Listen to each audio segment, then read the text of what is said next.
ఇవాళ నాకు సంబంధించినంత వరకు మరువలేనటువంటి రోజుగా నేను ఈ రోజును పరిగణిస్తున్నాను. ఎందుకంటే నరేంద్ర మోడీ గారు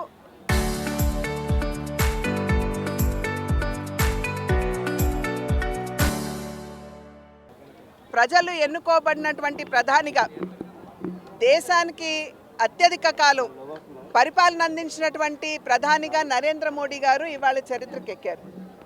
జవహర్లాల్ నెహ్రూ గారు 4398 రోజులు ప్రధానిగా వారు వ్యవహరిస్తే నరేంద్ర మోడీ గారు ఈ రోజుతో 4399వ రోజు ఇవాళ పరిపూర్ణం చేసుకుంటున్నారు. వారు ప్రధానిగా దేశానికి చేసినటువంటి సేవ మనందరికీ తెలుసు. అవినీతి రహిత పాలన, దృఢమైనటువంటి నిర్ణయాలు తీసుకోగలిగినటువంటి నాయకత్వం, దీనికి తోడు దేశానికి సుపరిపాలన. ఈ 12 సంవత్సరాలు కూడా ఎన్డీఏ కూటమి నరేంద్ర మోడీ గారు ప్రధానిగా వారి నాయకత్వంలో దేశానికి అందించినటువంటి నేపథ్యం కనుక ఈరోజు ఖచ్చితంగా మరువలేనటువంటి రోజు. అటువంటి ఈ రోజున రాజమహేంద్రవరానికి సంబంధించినటువంటి ఒక అద్భుతమైనటువంటి అభివృద్ధి కార్యక్రమం కేంద్ర రాష్ట్ర ప్రభుత్వాల యొక్క భాగస్వామ్యంలో ఇవాళ ఇక్కడ అద్భుతమైనటువంటి ఒక ఇండోర్ స్టేడియం నిర్మాణం అనేది దానికి సంబంధించినటువంటి శంకుస్థాపన జరుపుకోవడం జరిగింది. ఇది ఖచ్చితంగా రెండవ మరవలేని కారణంగా నేను ఎందుకు చెప్తున్నానంటే, ఇంతకు ముందు ఉన్నటువంటి ప్రజాప్రతినిధులు ఇక్కడికి వచ్చి వాగ్దానాలు చేయటం జరిగింది, మేము ఇండోర్ స్టేడియం, మల్టీపర్పస్ స్టేడియం కట్టిస్తాము అని. కానీ అవి మాటల మూటలుగానే మిగిలిపోయాయి. కానీ ఇవాళ కేంద్ర రాష్ట్ర ప్రభుత్వాల యొక్క భాగస్వామ్యంలో ఏదైతే మేము ఎన్నికల సందర్భంలో చెప్పాము డబుల్ ఇంజిన్ సర్కార్ అని, దానికి నిదర్శనం ఈరోజు మనం చూస్తున్నాం. రాష్ట్ర ప్రభుత్వం మెయిన్ ఎరీనాకి 28 కోట్లు కేటాయిస్తే ఎరీనా 2, ఎరీనా 3 ఈ రెండింటికి కూడా ఇవాళ కేంద్ర ప్రభుత్వం తన సహకారాన్ని అందిస్తుంది. ఇవాళ శంకుస్థాపన చేసుకున్నటువంటి ఎరీనా 2 ఏదైతే ఉందో 2, దానికి 13.76 కోట్ల రూపాయలు కేంద్ర ప్రభుత్వం అందివ్వడం జరిగింది. అంటే కేంద్ర రాష్ట్ర ప్రభుత్వాల యొక్క భాగస్వామ్యం కనుక ఉన్నట్లయితే ఏ విధంగా అభివృద్ధి అద్భుతంగా మనం చేసుకోవచ్చో ఇవాల్టి ఈ యొక్క కార్యక్రమం నిదర్శనం. డబుల్ ఇంజిన్ సర్కార్కి ఈ కార్యక్రమం నిదర్శనం అని చెప్పి మీ అందరికీ తెలియజేస్తూ, మరి ఇక్కడ ఉన్నటువంటి స్థానిక ఎమ్మెల్యేగా ఉన్నటువంటి శాసనసభ సభ్యులుగా ఉన్నటువంటి ఆదిరెడ్డి వాసు గారికి కూడా నేను హృదయపూర్వకంగా అభినందిస్తున్నాను. వారి నాయకత్వంలో వారు ఎప్పటికప్పుడు ఇక్కడ ఉన్నటువంటి విషయాలు నా దృష్టికి తీసుకొస్తున్నటువంటి సందర్భంలోనే ఇటువంటి కార్యక్రమాలు చేసుకునేటువంటి ఒక అవకాశం నాకు కూడా లభిస్తున్నందుకు వారికి నా ధన్యవాదాలు తెలియజేస్తూ, అధికారులందరికీ కూడా వారికి సైతం నా అభినందనలు, నా యొక్క కృతజ్ఞతలు కూడా తెలియజేస్తూ సెలవు తీసుకుంటున్నాను. రాజమహేంద్రవరం చరిత్రలో మరవలేని రోజు, సువర్ణ అక్షరాలతో లిఖించతగ్గ రోజు ఈ రోజు. దశాబ్దాలుగా అనేక మంది రాజకీయ నాయకుల యొక్క కళ రాజమహేంద్రవరంలో ఒక మల్టీపర్పస్ ఇండోర్ స్పోర్ట్స్ కాంప్లెక్స్ నిర్మాణం అన్నది. వారందరి యొక్క కళని ఈ రోజున నెరవేర్చింది కూటమి ప్రభుత్వం.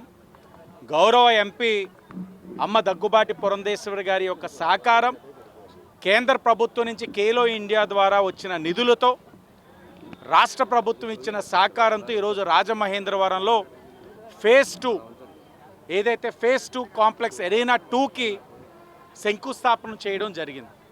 13,76,00,000 విలువ చేసే దాన్ని ఈ రోజున ఎంపీ గారు, నేను శాసనసభ్యుడిగా, మున్సిపల్ కమిషనర్ రాహుల్ మీనా గారు, అలాగే నా కూటమి కుటుంబ సభ్యులు అందరం కూడా శంకుస్థాపన చేసుకున్నాం. దానితో పాటు ఎరీనా 1 ఏదైతే ఉందో 28 కోట్లు కూడా రాష్ట్ర ప్రభుత్వం యొక్క సహకారంతో టెండర్లో ఉన్నాయి. అది కూడా ఒక 2 నెలల్లో పనులు ప్రారంభించుకోబోతా ఉన్నాం. ఎరీనా 3 ఏదైతే ఉందో ఖేలో ఇండియా నుంచి మరొక 10 కోట్లు కూడా మంజూరు అయ్యే విధంగా ఎంపీ గారు సహకరిస్తానని కూడా హామీ ఇవ్వడం జరిగింది. ఇది కూటమి ప్రభుత్వం యొక్క చిత్తశుద్ధి. మీరు గమనించండి, రాజమహేంద్రవరాన్ని క్రీడా హబ్గా తీర్చిదిద్దుతామని ఎన్నికల ముందు అనేక హామీలు ఇచ్చాం. కానీ 2 సంవత్సరాల్లోనే ఆ హామీల్ని అమలు చేసే విధంగా ఈరోజు మల్టీపర్పస్ స్పోర్ట్స్ కాంప్లెక్స్ ఎంత 52 కోట్లతోటి మల్టీపర్పస్ స్పోర్ట్స్ కాంప్లెక్స్ రాజమహేంద్రవరంలో నిర్మాణం చేసుకోబోతా ఉంది. రాష్ట్రం అంతా కూడా ఏదైనా ఒక మంచి స్పోర్ట్స్ మీట్ పెట్టాలన్నా, ఇంటర్నేషనల్ స్టాండర్డ్స్తో మీట్ నిర్వహించాలన్నా రాజమహేంద్రవరం వైపు చూసే విధంగా ఈరోజు నిర్మాణం చేయబోతా ఉన్నాం. ఇప్పుడే చూసాం ఏ విధంగా నిర్మాణం చేసుకోబోతామన్నది. ఇంటర్నేషనల్ స్టాండర్డ్స్ క్రీడాకారులు కోరుకునేది అదే. రాజమహేంద్రవరంలో అనేక మంది క్రీడాకారులు ఉన్నారు. వాళ్ళ కోరిక వారి యొక్క క్రీడని ప్రదర్శించుకోవడానికి, ప్రాక్టీస్ చేసుకోవడానికి మైదానం కావాలి. అది పాలకుల యొక్క బాధ్యత.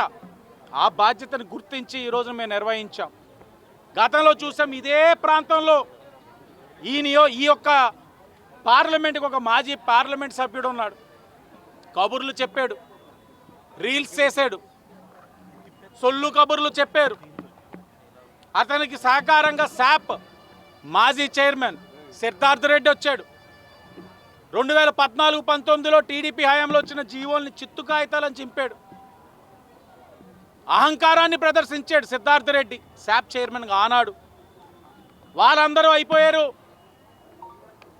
వెంటనే మరలా స్క్రీన్ ప్లే డైరెక్షన్ స్టార్ట్ చేసేసరికి వచ్చింది ఆవిడ జబర్దస్త్ ఆంటీ రోజా గారు. ఇదే ప్రాంగణం ఎక్కడైతే నుంచున్నామో వచ్చి శిలాఫలకం వేసేసి 4 చిలక పలుకులు పలికేసి 2 కబుర్లు చెప్పి మా జగనన్న ఇదంతా నిర్మాణం చేసేస్తాడని వెళ్ళిపోయారు. ఏముంది, ఎక్కడుంది, కనబడుతుందన్నా? ఆయన కనబడుతుందా? ఇక్కడ శిలాఫలకం కూడా కనబడట్లే. మా వార్డు ఇన్ఛార్జ్, ఇదే వార్డు ఇన్ఛార్జ్ ఆయన అంటున్నాడు. దాన్ని కూడా అమ్ముదొబ్బుగానే ఉంటారు వైసీపీ వాళ్ళు. కానీ ఈ రోజున మా చిత్తశుద్ధి చూడండి. నిధులు శాంక్షన్ చేయించాం, టెండర్లు పిలిచాం, కాంట్రాక్టర్ వచ్చారు, పనులు ప్రారంభిస్తున్నాం. వాళ్ళ కళ్ళతోటే, వైసీపీ కళ్ళతోటే, వాళ్ళ కళ్ళతోటే చూస్తారు. వైసీపీ కళ్ళతోటే చూస్తారు ఇక్కడ ఏ విధంగా నిర్మాణం జరుగుతూ ఉంది, ఏ విధంగా రేపు క్రీడాకారులు ఇక్కడికి వస్తారు, ఇంటర్నేషనల్ మీట్స్ ఏ విధంగా ఇక్కడ జరుగుతాయి, ఏ విధంగా కూటమి యొక్క ప్రభుత్వం యొక్క క్రీడాకారుల ప్రోత్సాహం కూడా వైసీపీ వారి కళ్ళతోటే చూసే విధంగా ఈరోజు మీ కార్యక్రమం చేస్తాం. భవిష్యత్తులో కూడా చెప్తా ఉన్నాం, రాజమహేంద్రవరాన్ని క్రీడా హబ్గా తీర్చిదిద్దే బాధ్యత కూటమి ప్రభుత్వాన్ని. ఇంకొక మాట కూడా చెప్తా ఉన్నాం, అతి దగ్గరలో కూడా శుభవార్త చెప్తాం.